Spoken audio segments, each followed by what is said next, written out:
Now, here's an important story. The union government is deliberating new rules to curb cases of cheque bouncing. Sources say a cheque bounce could now be treated on par with a loan default. Sapna is here with more. Sapna, take us through what the government is considering.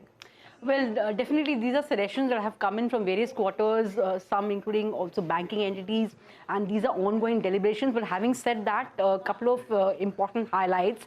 Number one, of course, the suggestion for treating a cheque bounce as a loan default. This could be very significant because a loan default is on a very different scale in comparison to a cheque bounce right now. There are not too many penal provisions for a cheque bounce case as of now. And if you look at the Negotiable Instruments Act, Section 135, I think that leaves ample space for some further action, and that's what probably the government is hinting towards as of now.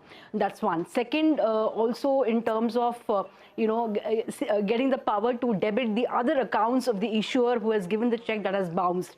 That could again be very important. And last but not the least, also options like either a complete ban or some kind of restrictions or restraint on those account holders who issue such checks which bounce, basically, barring them from opening new accounts. That, of course, goes against the current spirit of expansion of the banking services all over the country. But this may be an important punitive measure if the instances of cheque bounces don't come down in the courts. That's what the government is trying to address.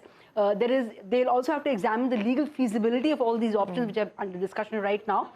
Maybe some amendments to the Negotiable Instruments Act may have to be proposed.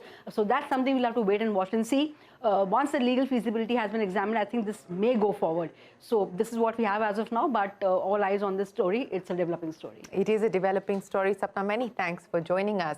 Now, the former